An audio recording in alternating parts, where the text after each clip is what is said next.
People that like Dark Souls like it for a variety of reasons. They like it for the moment-to-moment gameplay, the exploration, the boss design, the music, and even the PvP. Personally, I like all of those aspects. I like them quite a bit. But what I like the most, what I love the most, is the story. And I am clearly not alone. Even a very casual search on YouTube will yield hundreds of lore videos by dozens of people, each of us compelled to share our interpretation of the story. However, in general, these videos are focused on what I consider to be the least interesting part of that story, which is the lore as it is. The lore as it is presented. What happens when and in what order. What game comes before what. Much of what I see is very narrowly focused on the details of the plot. And the problem with this kind of lore analysis is that it's very difficult to bring anything new or thought-provoking to the table.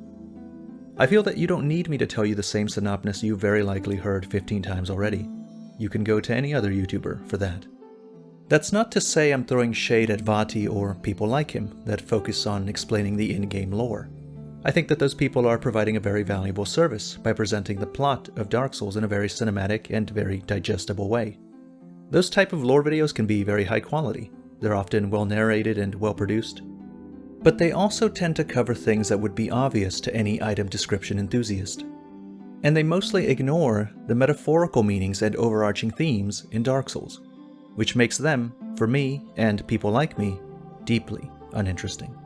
Because those are the things specifically that I care about. Now that's not to say there's no one doing that kind of video, but in my opinion there's not nearly enough. If you've seen any of my previous lore videos, I make some kind of wild claims. That the first flame is a metaphor for civilization, that the deep is a kind of underworld for sinners, and most recently that the painter in the Ariandel DLC symbolizes the creator of Dark Souls.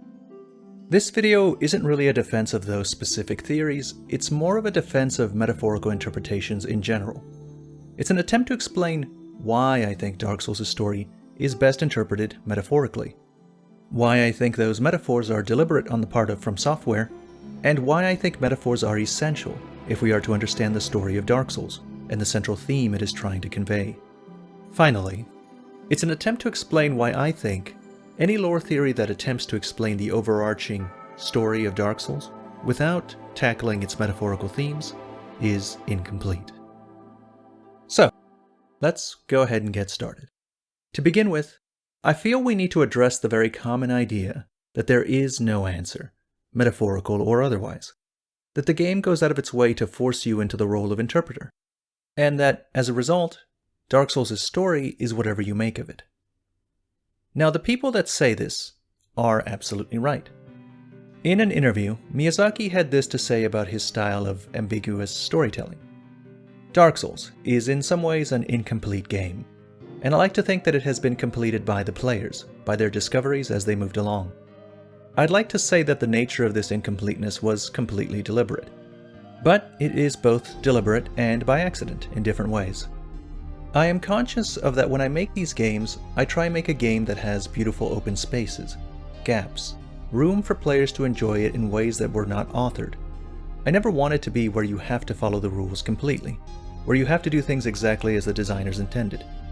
I like to think that this way of creating, leaving spaces, is satisfying. So if there are incomplete aspects of Dark Souls 3, please forgive us. In other words, the story of Dark Souls is intentionally vague. By leaving things somewhat unsettled, you allow the player's imagination to fill in the gaps. In a way, every person playing is participating in a creative process, since their imagination is forced to craft elements of the story. In this manner, people's theories manifest and engage with the broader Souls community. It's quite possible that existing lore theories could be even better than what Miyazaki had originally come up with. I remember once seeing someone had written a 100-page Bloodborne essay, and on YouTube there is a great sea of content dedicated to the Souls games. Both that essay and that YouTube sea would not exist if Miyazaki had presented his narrative in a more direct manner.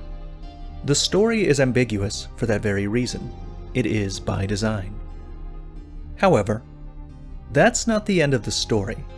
There's an important caveat here that I feel is often overlooked. In an interview, he elaborated further. I quote, "First of all, yes, there is a perfect storyline in my head. However, I have no intention at all of enforcing that storyline to the players out there. Only those storyline elements that actually make it into the game are something that I need to force players to accept as a base for building up their own interpretation of the world. There are things in my head that aren't in the games, after all. So after that, it's all up to the players. I have no intention of forcing any of the storyline upon any of the players out there, and there will be no official statement made about the true story of the game." End quote.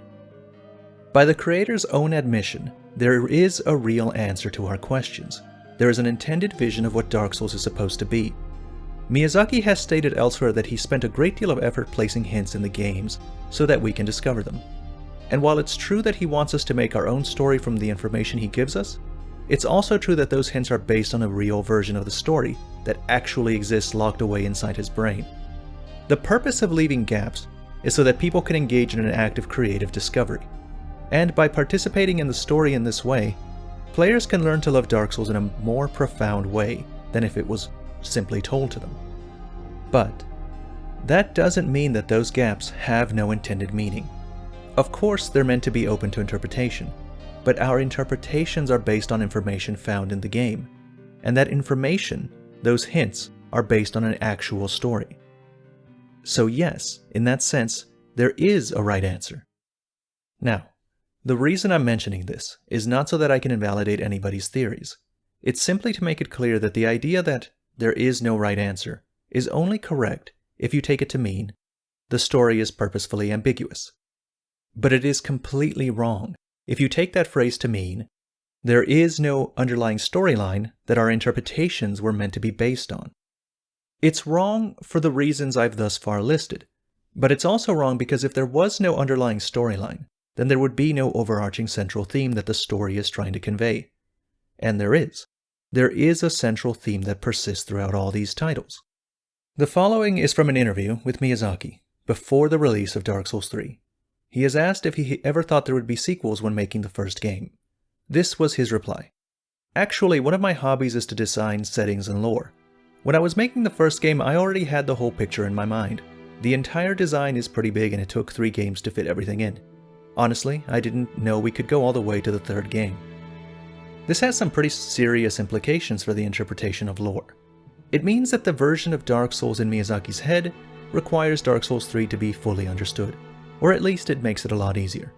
It implies that the central theme always existed and that everything has been in the making since the beginning. In fact, he confirms exactly this in a statement regarding Dark Souls 3. "There is the conclusion to a large theme that has continued throughout the series. Something that will leave you with the impression of what Dark Souls was really about. That will tell you about the overarching theme." That quote confirms the existence of what I've been talking about, the overarching central theme. He also outright states that this theme has persisted throughout the series, and that Dark Souls 3 is important in understanding what that theme is. And in fact, he mentions this again in an interview discussing the Dark Souls 3 DLCs. I quote, "What we are trying to do is approach the big theme from the main games from a different perspective. I mean that we've been using the painted world as a different perspective in order to describe the main game's theme symbolically." End quote. So, to recap, Dark Souls' plot and central theme always existed, and can be best understood with the inclusion of Dark Souls 3. And that theme is reiterated and further emphasized, symbolically, by the Dark Souls 3 DLCs. And that last part is the most important, because he just admitted that the game's themes are described symbolically, that metaphors are in fact used to allude to the central theme. And that's really what I'm trying to get at. That Miyazaki is using the lore as a mechanism to describe symbolically what Dark Souls is really about. That it has metaphorical meaning. I quote once again from Miyazaki. "It can be difficult to achieve the right balance of symbolism in designs. It's true that I dislike designs which are too obvious, but there are times when I feel design lacks a certain something. At times like this, I have been known to look through the reference materials, pick out things that I like, and simply stick them on. The Capra Demon's Head is an example of this. It gives a sense of ceremony and long-held tradition, which in turn hints at a developed culture. Details such as this can really improve designs by giving them a significance not present at first sight. Symbols contain inherent meaning. They wouldn't be symbols if they didn't. But it's difficult to add new meaning to that symbol. So I think this can be a very powerful weapon for the artists." End quote. This quote, and several others that I've already mentioned, Make it clear that Hidetaka understands and respects the power of symbols, that he cares about themes and takes meticulous care when directing his team.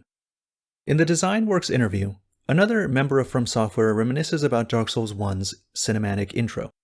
I quote, "We actually used motion capture for the pre-rendered movie, but in the sections where it differed from Mr. Miyazaki's image, he would act it out himself, such as the part where Nito opens his hand. We reshot that many times. Also the part where the maiden takes the fire. Originally, she just took it in her hand, but Miyazaki wanted it to look more like a prayer. We reshot that part many times too." Miyazaki then replies, "Yes, I wanted her to take it gently, as if she was protecting something very important and delicate from being broken. It took a long time to achieve that. No matter how many times we reshot it, it always looked like it was going to break."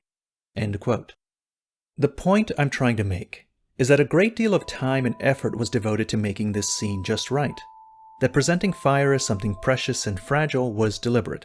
That they wanted to depict it as something worth protecting. And they wanted it so much that they were willing to reshoot the scene until it was perfect. And that is just not the kind of thing you do when your story has no higher meaning to communicate. So, let me summarize what I've been trying to say, what I've been using all of these quotes to show. There is an underlying narrative that our interpretations are meant to spring from.